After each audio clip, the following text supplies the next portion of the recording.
મિત્રો, આ એક સત્ય ઘટના છે. થોડો સમય કાઢીને આ ઘટનાને અંત સુધી જરૂરથી સાંભળજો. શારદાબેન બપોરનું જમવાનું પતાવીને થોડીવાર માટે આરામ કરવા ગયા. એટલી વારમાં જ ઘરના દરવાજાની બેલ વાગી. એટલે તેઓ ઊભા થઈને દરવાજો ખોલવા માટે ગયા. તેણે દરવાજો ખોલીને જોયું તો સામે પોસ્ટમેન ઊભો હતો અને પત્રના 2 કવર આપી રહ્યો હતો. શારદાબેને તેની પાસેથી કવર લઈને ઘરની અંદર આવી ગયા અને કવરને પલંગના ખૂણા ઉપર મૂકીને પાછા સૂવાનો પ્રયાસ કરવા લાગ્યા. પરંતુ એક વખત ઊંઘમાં ખલેલ પહોંચવાથી બીજી વાર ઊંઘ આવવી ખૂબ જ મુશ્કેલ હોય છે. તેમણે 10-15 મિનિટ માટે આંખો બંધ કરી અને સૂવાનો પ્રયાસ કર્યો. પછી તેઓ ઊભા થયા અને બેસી ગયા. બાજુમાં રાખેલ પત્રને લઈને તેને જોવા લાગ્યા. પછી તેમણે પત્ર ખોલી અને તેમાં જોવાનું શરૂ કર્યું. પત્રની અંદર તેના દીકરા સંજયનું નામ જોઈને તેને આશ્ચર્ય થયું.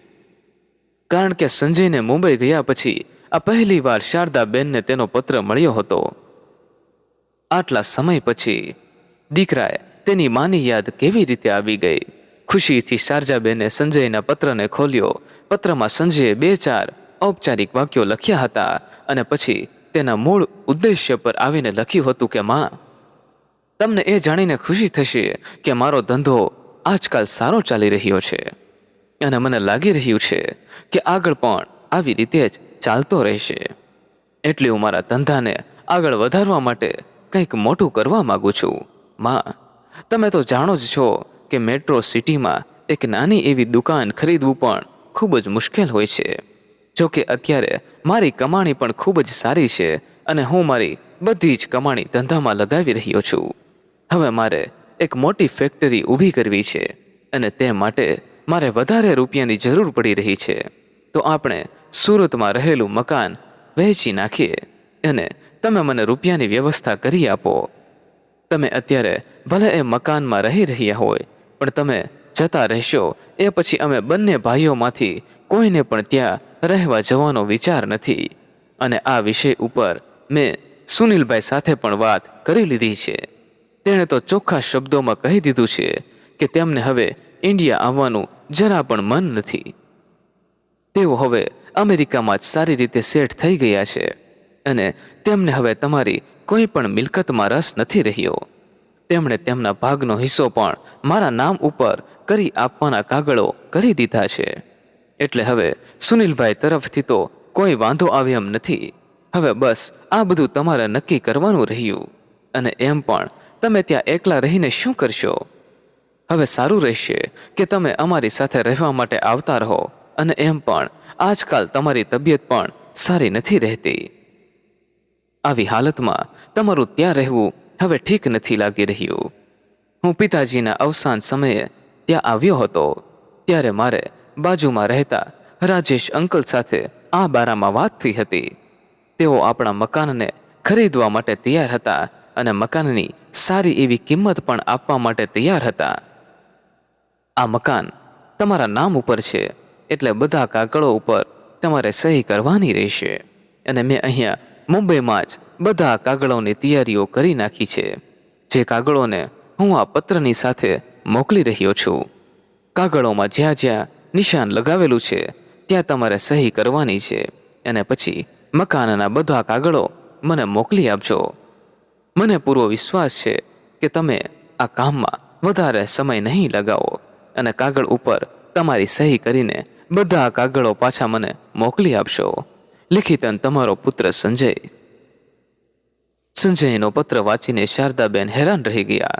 તેઓ થોડીવાર પત્રની સામે જોતા હતા અને થોડીવાર કાગળોની સામે. તેને પૂછ્યા વગર જ તેના દીકરાએ બધું નક્કી કરી નાખ્યું હતું. તેમને એક વાર પણ જાણ કરવામાં નહોતી આવી. આ તો મકાન તેના નામ ઉપર હતું એટલે, નહીંતર તો તેનો દીકરો આ મકાન વેચીને પછી જ તેને જાણ કરવાનો હતો. સંજયને તેની માનું એકલતાપણું અને સ્વાસ્થ્યની ચિંતા બસ અત્યારે થવા લાગી હતી. પાછલા ઘણા વર્ષોથી શારદાબેને તેને કેટલી વાર તેની સાથે લઈ જવાનો આગ્રહ કરી ચૂકી હતી, પણ દર વખતે કોઈને કોઈ બહાનું બનાવીને તેમને તેની સાથે લઈ જવાનું ટાળી દેતો હતો. સંજયના પત્રને ખોલવા પહેલા શારદાબેનના હૃદયમાં જે ઉત્સાહ હતો તે હવે એકદમથી બેસી ગયો હતો. મનની અંદર એક અજીબ ઉલઝન ચાલી રહી હતી. તેઓ વિચારી રહ્યા હતા કે આજકાલની પેઢી કેટલી સ્વાર્થી થઈ ગઈ છે. કવિતા પણ તેની જ બહેન છે, પણ સંજય જાણી જોઈને જ તેના હિસ્સાને નજરઅંદાજ કરી દીધો છે. એક પત્ર વાંચી લીધા પછી તેણે બીજો પત્ર હાથમાં લીધો અને તેને વાંચવાની શરૂઆત કરી. તેમાં લખેલા અક્ષરોને ઓળખવામાં શારદાબેનને બિલકુલ પણ વાર ન લાગી. તે તેની દીકરી કવિતાના અક્ષરો હતા અને એમ પણ કવિતા સાથે તેનો પત્ર વ્યવહાર ચાલતો રહેતો હતો. આ પત્રમાં કવિતાને શું લખ્યું હશે તે વાંચવાની શારદાબેનને ઉત્સુકતા વધી ગઈ અને તેનો પત્ર પણ વાંચવા લાગ્યા. કવિતાએ લખ્યું હતું કે માં, આ વખતે મારે પત્ર મોકલવામાં થોડો સમય લાગી ગયો, એ માટે મને માફ કરજો. તમે તો જાણો જ છો કે નવી નવી હોસ્પિટલનું નામ બનાવવામાં ખૂબ જ મહેનત કરવી પડી રહી છે અને આમાં સમય ક્યાં પસાર થઈ જાય છે તે ખબર જ નથી પડી રહી. માં, તમને એ જાણીને ખુશી થશે કે સુમિત અને મેં બંને મળીને એક યોજના બનાવી છે. અમારી હોસ્પિટલની બાજુમાં જ એક નવું બાળગૃહ ખોલવા જઈ રહ્યા છીએ, જ્યાં લાચાર અને બેસહારા બાળકોને સાચવીને તેમની દેખભાળ કરી શકીએ. બાળગૃહનું નિર્માણ ઘણું થઈ ગયું છે અને ખૂબ જ તેજીથી આગળ વધી રહ્યું છે. આગલા મહિને જ તેનું ઉદ્ઘાટન કરવાનો વિચાર છે અને આ અવસર ઉપર હાજરી આપવા માટે મેં તમને આ પત્ર લખ્યો છે. તમે પણ આટલા દિવસોમાં તમારે અહીંયા આવવાની તૈયારીઓ કરી નાખો અને હા, તમારા હાથેથી બાળગૃહનો શુભ આરંભ કરવાનો છે, એટલે તમારે ના આવવાનું કોઈ પણ બહાનું ચાલશે નહીં. કવિતાએ આગળ લખ્યું હતું કે પાછલા 25 વર્ષોમાં તમે મને જે પ્રેમ, સ્નેહ અને સહારો આપ્યો છે એના બદલામાં અમે તમારી પાસે આ એક નાનું એવું કાર્ય કરાવવા જઈ રહ્યા છીએ. તમે જે મારા માટે કર્યું છે એના બદલામાં આ કંઈ પણ ન કહી શકાય. મેં ઘણું વિચાર્યા પછી આ નિર્ણય કર્યો છે. માં, તમે આ બે સહારા મા વગરની સંતાનને અપનાવીને મારા ઉપર જે ઉપકાર કર્યો છે તેને હું આ જિંદગીભર નહીં ભૂલી શકું. તમે મને ખાલી સહારો નહીં પણ મારી સારી એવી પરવરિશ પણ કરી છે. મને ભણાવી ગણાવીને ડૉક્ટર બનાવી, આ બધું હું કેવી રીતે ભૂલી શકીશ? તમારે પોતાને બે દીકરાઓ હોવા છતાં પણ તમે મને ક્યારેય પણ એ વાતનો અહેસાસ ન થવા દીધો કે હું તમારા કુખેથી જન્મેલી દીકરી નથી, પણ અપનાવેલી દીકરી છું. મારા બાળપણની એક એક ઘટનાને મેં મારા હૃદયમાં છુપાવીને રાખી છે. માં, હું બાળપણમાં તો એ જ સમજતી હતી કે તમે જ મારી માં છો, પણ જ્યારે મને બધું સમજાઈ રહ્યું હતું અને હકીકતની ખબર પડી તો તમારા પ્રત્યે મારી શ્રદ્ધા વધારે વધી ગઈ અને એ દિવસથી તમે મારા ભગવાન બની ગયા. તમે મારી જેવી લાચાર અને અનાથ દીકરીને અપમાવીને સમાજમાં તમે તમારી ઉદારતાને સ્થાપિત કરી છે. તમારી ઉદારતાને જોઈને જ મને જીવનમાં કંઈક કરવાની રાહ મળતી હતી અને તમારી જેમ હું પણ મારા જીવનમાં અનાથ બાળકોનો સહારો બનવા માંગતી હતી. મારી આ ઈચ્છા પૂરી થવા જઈ રહી છે, એટલે માં, હું આ શુભારંભ તમારા શુભ હાથોથી કરવા માગું છું. કૃપા કરીને તમે મને નિરાશ ન કરશો. કવિતાનો પત્ર વાંચીને શારદાબેનની આંખો ભરાઈ ગઈ. તેની આંખોમાંથી આંસુ આવી ગયા. એકદમ શાંત સ્વભાવની અને સંસ્કારી છોકરી આજે કેટલી મોટી થઈ ગઈ છે અને કેટલીક સમજદાર થઈ ગઈ છે. અને બીજો એક તેના દીકરા સંજયનો પત્ર હતો, જેમાં બસ તેણે તેનો હક અને તેના અધિકારની જ વાતો લખી હતી. શારદાબેને તેના બંને દીકરાઓની પરવરિશ પણ સારી રીતે જ કરી હતી. તેમના માટે પણ તેઓએ શું નહોતું કર્યું? સારામાં સારી સ્કૂલમાં તેમને ભણાવ્યા હતા અને સારી હોસ્ટેલોમાં પણ તેમને રહેવાની વ્યવસ્થા કરી આપી હતી. તેના જીવનમાં બધી જ સુવિધાઓ તેમને ઉપલબ્ધ કરાવી હતી, તો પણ તેના દીકરાઓએ તેમના મા બાપને સાચવવાનું કર્તવ્ય નહોતા નિભાવી રહ્યા. મા બાપના સુખ દુઃખમાં ભાગ પણ નહોતા લેવા માગતા અને એક પત્ર કવિતાનો હતો, જેના એક એક શબ્દમાં તેના પ્રત્યે શ્રદ્ધા અને આદર ભાવ દેખાઈ રહ્યા હતા. કવિતાએ તેને એટલું સન્માન આપ્યું હતું કે વાંચીને સંજયના પત્રથી મળેલ દુઃખ શારદાબેન એક પળવારમાં જ ભૂલી ગયા હતા અને પોતાના અતીતમાં ખોવાઈ ગયા. પાછલા ઘણા વર્ષોમાં કેટલું બની ગયું હતું. કવિતાનું આગમન તેના જીવનમાં અચાનકથી થયું હતું. એ દિવસથી શારદાબેન સરકારી હોસ્પિટલમાં મહિલા રોગ વિભાગમાં ફરજ બજાવી રહ્યા હતા. એ દિવસમાં તેની બહેનપણી સુમિત્રા તેના સંપર્કમાં આવી. બાળપણમાં સુમિત્રા અને શારદાબેન એક જ સોસાયટીમાં રહેતા હતા, જેના કારણે તેઓ બંને પાકી બહેનપણીઓ હતી. આ બંનેમાં ફરક એટલો જ હતો કે સુમિત્રાને તેના ઘરના લોકોએ ભણાવી નહીં. છોકરી છે એટલે તેને વધારે ભણાવાય નહીં અને ઘરના કામોમાં વ્યસ્ત રાખતા હતા. શારદાબહેનના પિતાજી એક મલ્ટીનેશનલ કંપનીમાં ફરજ બજાવતા હતા, એટલે તેમણે તેના બંને બાળકોને સારું એવું શિક્ષણ આપ્યું હતું. શારદાબેન અને સુમિત્રા બંને સાથે જ રમતી હતી. તેઓ બંને મોટી થઈ એટલે લગ્ન પછી શારદાબેન પોતાના સાસરે આવી ગયા અને તે પછી સુમિત્રાના લગ્ન ક્યાં થયા તેને કંઈ ખબર ના રહી. અને ઘણા વર્ષો પછી પેશન્ટના રૂપમાં સુમિત્રા જ્યારે શારદાબેનની સામે આવી તો તે ઓળખી પણ ના શકી. એક સુંદર, નાજુક અને નમણી છોકરી આ પાછલા 10 વર્ષોમાં કેટલી કમજોર થઈ ગઈ હતી.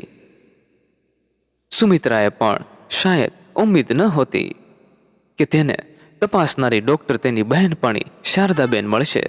થોડી ક્ષણો તો બંને એકબીજાને ઓળખવાનો પ્રયાસ કરી રહી હતી. બંને એક સાથે જ એકબીજાનું નામ લીધું અને બંનેના ચહેરાઓ ખુશીથી ચમકી ઉઠ્યા. બંને બેસીને ઘણા સમય સુધી વાતો કરતા રહ્યા. એ સમયે સુમિત્રાને 5મો મહિનો ચાલી રહ્યો હતો. તે ખૂબ જ કમજોર લાગી રહી હતી. સુમિત્રા પાસેથી જાણવા મળ્યું હતું કે પાછલા 5 વર્ષોમાં 2 દીકરીઓને જન્મ આપ્યા પછી એકવાર તેના પગ લપસી જવાથી તેને એબોર્શન થઈ ગયું હતું અને થોડા સમયમાં જ તે પાછી ગર્ભવતી થઈ હતી. સુમિત્રાના ચહેરા ઉપર ગભરાટ જોઈને શારદાબેન હવે તેની પરેશાનીનું કારણ પૂછવા લાગ્યા. એટલે સુમિત્રાએ કહ્યું, તેણે 2 દીકરીઓને જન્મ આપ્યો છે. તેના કારણે તેનો પતિ અને તેની સાસુ ખૂબ જ અત્યાચાર ગુજારી રહી છે. આ વખતે તો તેઓએ ચોખ્ખા શબ્દોમાં કહી દીધું છે કે જો તને પાછી દીકરી આવશે તો તેને ઘરની બહાર કાઢી મૂકશે. સુમિત્રાની દુઃખભરી કહાની સાંભળીને શારદાબેન પણ ખૂબ જ દુઃખી થઈ ગયા. સુમિત્રા વારે વારે હાથ જોડીને પ્રાર્થના કરી રહી હતી કે તે તેની તપાસ કરે કે તેને કુખેથી શું જન્મ લેવાનું છે. જો તેને પાછી દીકરી જન્મ લેશે તો તેનો પતિ અને તેની સાસુ તેને આ વખતે માફ નહીં કરે. સુમિત્રાની વાત સાંભળીને શારદાબેન એકદમ ગંભીર થઈ ગયા. તપાસ કર્યા વગર તેઓ કંઈ પણ કહી શકવાના નહોતા.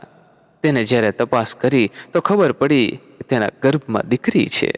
આ સાંભળીને સુમિત્રા વારે વારે બસ એક જ રટણ કરતી હતી કે તે તેનું એબોર્શન કરાવી આપે. શારદાબેને તેને સમજાવવાની કોશિશ કરી કે તે ગર્ભપાત નહીં કરાવી શકે. જો તેને દીકરી આવશે પછી તેનો પતિ અને તેની સાસુ તેના ઉપર વધારે દબાવો કરશે તો એ સમયે જે થવાનું હશે તે જોયું જશે. અત્યારે તેનો ગર્ભપાત જાન લેવા હોઈ શકે છે. શારદાબેનની વાત સાંભળીને તે થોડી ગભરાઈ ગઈ અને દવાઓ લઈને તેના ઘરે પાછી જતી રહી. એ પછી સુમિત્રા સમયાંતરે તેની પાસે તપાસ કરાવતા રહેતી હતી. સુમિત્રા પાસેથી ધીમે ધીમે તેના પરિવારની પરિસ્થિતિઓની જાણકારી મળતી રહી. સુમિત્રાએ જણાવ્યું હતું કે તેનો પતિ ઘરમાં એકલો કમાવાવાળો છે. તેના ઉપર તેની મા અને તેની 2 કુંવારી બહેનોની જવાબદારી છે અને હવે તેને પણ 2 છોકરીઓ થઈ ગઈ હતી અને આ બધી નારાજગી તેઓ સુમિત્રા ઉપર કાઢી રહ્યા હતા. એ કારણે જ તે તેને 3જી દીકરીને જન્મ આપવા નહોતી માંગતી. જેમ જેમ ડિલિવરીનો સમય નજીક આવી રહ્યો હતો એમ સુમિત્રાના મનમાં ગભરાટ અને શંકાઓના વાદળો મંડળાઈ રહ્યા હતા. ઓપરેશન થિયેટરમાં પણ સુમિત્રા વારે વારે કહી રહી હતી કે દીદી, ઓપરેશનમાં જો મારું મૃત્યુ થઈ જાય તો તમે મહેરબાની કરીને મારી દીકરીને મારા ઘરના લોકોને ના આપશો. હું એવું કરવા નથી ઈચ્છતી કે મારી 2 દીકરીઓની જેમ જ આ દીકરીના જન્મ લેતાની સાથે જ અપમાન અને ઉપેક્ષાઓ સહન કરવી પડે. તમારી પાસે તો ઘણા એવા નિસંતાન દંપતીઓ આવતા હશે જેને બાળકો ન હોવાને કારણે બીજાના બાળકોને દત્તક લેવા માગતા હોય. તમે મહેરબાની કરીને એવા જરૂરિયાતમંદ દંપતીને મારી દીકરી સોંપી દેજો, જ્યાં તેના આગમનનું સદાય સ્વાગત થઈ શકે. આટલું કહેતા કહેતા સુમિત્રા રડી પડી. સુમિત્રાની વાતો સાંભળીને શારદાબેનની આંખો પણ ભરાઈ ગઈ. તેણે તેનું થોડું આશ્વાસન આપ્યું અને કહ્યું કે તું કોઈ પણ જાતની ચિંતા ન કર, તને કંઈ નહીં થાય. અને તો પણ હું તને વચન આપું છું કે તારી દીકરીને હું સાળ સંભાળ રાખીશ, તેને કંઈ પણ ઓછું નહીં આવવા દઉં અને તેના ઉપર દુઃખ પણ નહીં પડવા દઉં. જો તેના માટે યોગ્ય પરિવાર નહીં મળે તો તેને હું મારી દીકરી સમજીને સાચવી લઈશ. આશ્વાસન મળતાની સાથે જ સુમિત્રા થોડી ચિંતા મુક્ત થઈ ગઈ અને પછી કહ્યું, દીદી, હું જીવનભર તણાવ મુક્ત અને નિશ્ચિત થઈને જીવી તો ના શકી, પણ આજે તમારી વાત સાંભળીને શાંતિથી મરી શકીશ. ઓપરેશનમાં અચાનકથી તેનું બ્લડ પ્રેશર વધી ગયું અને તેના કારણે તેની સ્થિતિ ગંભીર થઈ ગઈ. ઘણી કોશિશ કરી તો પણ શારદાબેન તેમને બચાવી ન શક્યા. પણ તેની દીકરીએ સહી સલામત જન્મ લઈ લીધો હતો. ઓપરેશન થિયેટરમાંથી તેઓ ખૂબ જ દુઃખી મનથી બહાર નીકળ્યા તો સામે જ સુમિત્રાના સાસુમાં ઊભા હતા. તેઓ સુમિત્રાની તબિયત વિશે પૂછવાની જગ્યાએ કહી રહ્યા હતા કે ડૉક્ટર સાહેબ, આ વખતે તો મારી વહુને દીકરો જન્મ્યો છે ને? એટલે શારદાબેન ના પાડતા કહ્યું કે સુમિત્રાનું મૃત્યુ થઈ ગયું છે અને તેને પુત્રીએ જન્મ લીધો છે. આ સાંભળીને પોતાનું માથું પછાડતા કહેવા લાગી કે ભગવાન, અમારા તો કર્મ જ ફૂટેલા છે. હવે મારા દીકરાનું શું થશે? આ મોંઘાઈનો જમાનો છે અને 2 બહેનો છે અને આ 3 દીકરીઓનો બોજ મારો દીકરો કેવી રીતે ઉપાડી શકશે? અને પછી સુમિત્રાને કોસતા કહેવા લાગી કે એ અભાગણી પોતે તો જતી રહી, પણ જતાં જતાં આ મુસીબત અમારા ગળે બાંધતી ગઈ. સારું હતું કે તેની સાથે સાથે તેની દીકરીને પણ લેતી ગઈ હોત. સુમિત્રાનો પતિ ચૂપચાપ ઊભો હતો અને તેની માની આવી વાતો સાંભળી રહ્યો હતો. તેનામાં તો હવે એટલી હિંમત પણ ન હતી કે તે તેની માના આવા વર્તનને રોકી શકે. તેના ચહેરાના ભાવો જોઈને તો લાગી રહ્યું હતું કે તે પણ તેની માની વાતોમાં જ સહેમત હતો. તેને જોઈને તો લાગી રહ્યું હતું કે તેને તેની પત્નીના મૃત્યુનું વધારે દુઃખ નથી થઈ રહ્યું. બધાના રૂપ જોઈને શારદાબેનને હવે વિશ્વાસ થઈ ગયો હતો કે સુમિત્રાએ સાચું જ કહ્યું હતું. તેની સાસુ અને તેનો પતિ કેટલા નિર્દય માણસ છે. વાસ્તવમાં તેની દીકરીને આવા ક્રૂર માણસોના હાથમાં સોંપવાનું ઠીક નથી, પરંતુ તેના માટે તેના પતિની મંજૂરી મેળવવી જરૂરી હતી. શારદાબેને સુમિત્રાની અંતિમ ઈચ્છા વિશે જણાવ્યું તો તેમને તો જાણે તેના મોઢે માગેલું મળી ગયું હોય એવું લાગી રહ્યું હતું. સુમિત્રાના પતિએ થોડીવાર તેની મા સાથે વાતચીત કરીને તરત જ કહેવા લાગ્યો કે ડૉક્ટર સાહેબ, જો સુમિત્રાની આ ઈચ્છા હતી તો આ બાળકીને કોઈને ગોદ આપી દઈએ અને આમાં મને કોઈ પણ વાંધો નથી. હું મારી પત્નીની અંતિમ ઈચ્છાને પૂર્ણ કરવામાં ના નહીં પાડું. હું એવું સમજીને મારું મન મનાવી દઈશ કે સુમિત્રાની સાથે આ બાળક પણ જન્મ લેતાની સાથે જ છૂટું પડી ગયું છે અને એમ પણ હું પહેલાંથી જ મારી 2 બહેનો અને 2 દીકરીઓની જવાબદારીઓ ઉપાડતા ઉપાડતા હેરાન પરેશાન થઈ ગયો છું. હવે પાછો વધારે એક દીકરીનો બોજ હું ઉપાડી નહીં શકું. એ કરતાં તો સારું રહેશે કે હું આ દીકરીને કોઈ સારા માણસોના હાથમાં સોંપી દઉં, જેથી તેનું પણ ભવિષ્ય સુધરી જાય. સુમિત્રાના પતિની વાત સાંભળી શારદાબેન થોડા ગંભીર થઈ ગયા. જાણી જોઈને પોતાના સંતાનને ત્યાગી દેવાનો નિર્ણય યોગ્ય તો નહોતો લાગી રહ્યો, પણ તેના ઘરની પરિસ્થિતિઓ જાણ્યા પછી તેઓ થોડા નરમ થઈ ગયા હતા. સુમિત્રાના પતિ પાસેથી તેની દીકરીને છોડાવવાની બધી જ કાયદાકીય કાર્યવાહી પૂરી કરી લીધા પછી શારદાબેને તે લોકોને હોસ્પિટલમાંથી જવાની અનુમતિ આપી દીધી. મિત્રો, આગળ શું બન્યું એ ઘટનાની વાત કરીએ તેના પહેલા જો આપ ચેનલ પર નવા દર્શક હોય તો નીચે આપેલું સબસ્ક્રાઇબનું બટન દબાવીને આપણી આ ચેનલને અત્યારે જ સબસ્ક્રાઇબ કરી લેજો, જેથી મિત્રો દરેક નવા એપિસોડની માહિતી આપને સમયસર મળતી રહે. સુમિત્રાની દીકરી જોવામાં ખૂબ જ સુંદર હતી, પણ જરૂરી પોષણના મળવાના કારણે થોડી કમજોર હતી. એટલે થોડા દિવસો તેને હોસ્પિટલમાં રાખવાનો નિર્ણય કરી લીધો, કારણ કે ત્યાં તેની સારી રીતે સાળ સંભાળ થવાની હતી. ઘરે આવ્યા પછી પણ શારદાબેનનું મન કોઈ કામમાં નહોતું લાગી રહ્યું.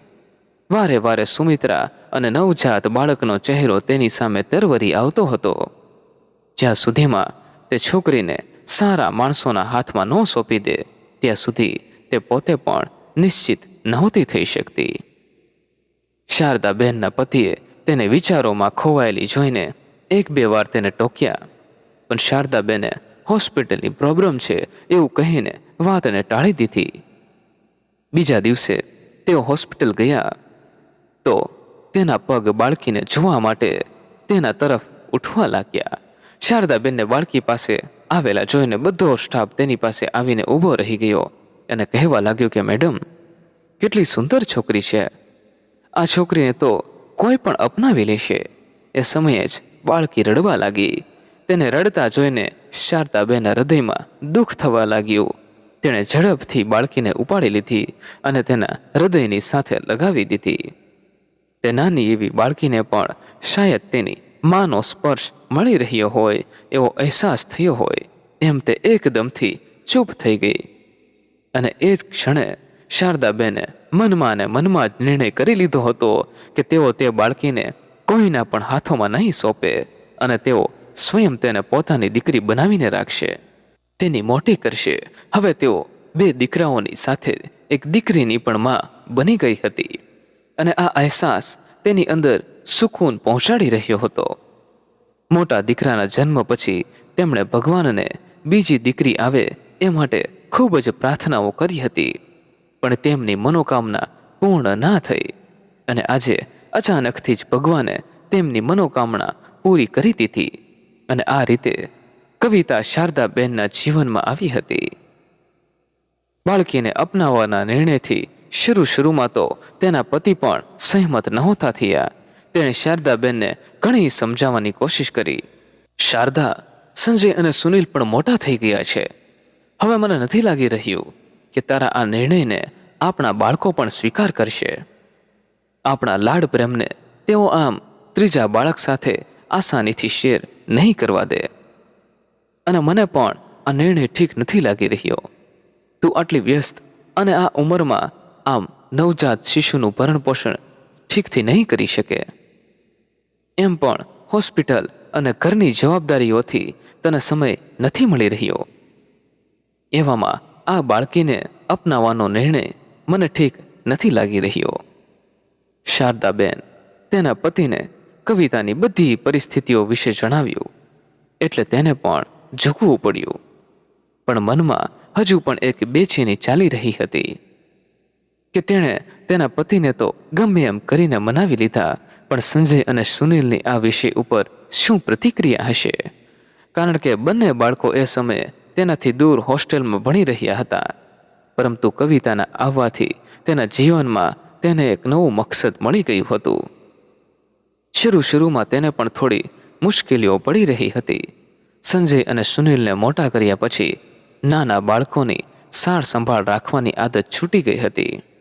ફરી એકવાર બાળકીના રડવાના અવાજો અને રાત આખી બેસીને જાગવાનો સિલસિલો શરૂ થઈ ગયો હતો.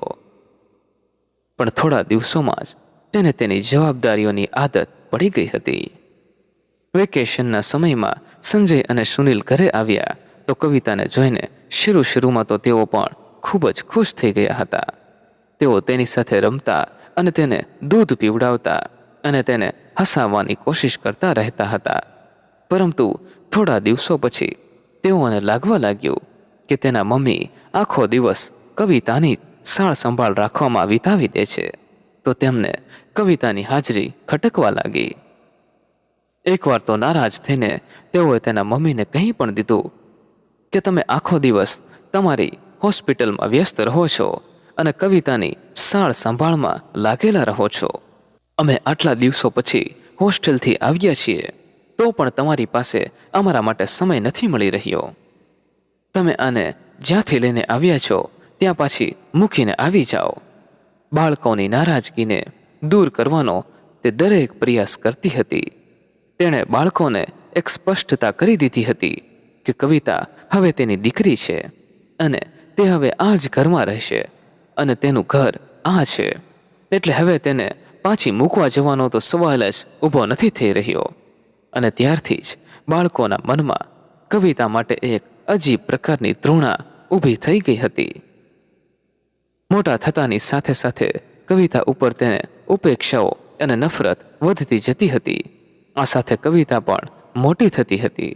કવિતાને પણ તેમને સારી સ્કૂલમાં ભણવા માટે મૂકી હતી. શરૂઆતથી જ કવિતા ભણવામાં ખૂબ જ હોશિયાર હતી. તે પોતાની સ્કૂલમાં અવ્વલ આવતી હતી.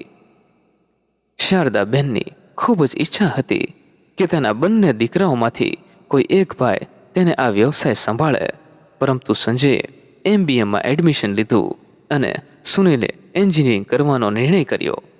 બંને બાળકો શરૂઆતથી જ હોસ્ટેલમાં રહેવાના કારણે પરિવારથી વિખૂટા પડી ગયા હતા. ક્યારેક તેમને બાળકોને હોસ્ટેલમાં મૂકવાના નિર્ણય ઉપર પસ્તાવો થતો હતો, પરંતુ હવે શું થઈ શકવાનું હતું? શારદાબેનના પતિ પણ તેના ધંધામાં વ્યસ્ત રહેતા હતા, કારણ કે તેઓ પણ વિચારતા હતા કે તેમને બાળકોના ભણતરમાં કોઈ કમી ના રહી જાય. બાળકો જેમ જેમ મોટા થતા ગયા તેમ તેમ તેઓ મા બાપથી દૂર થતા ગયા. MBA પૂર્ણ કર્યા પછી સુનિલને એક મલ્ટીનેશનલ કંપનીમાં ખૂબ જ સારી નોકરી મળી ગઈ, એટલે તે થોડા સમય પછી અમેરિકા જતો રહ્યો હતો.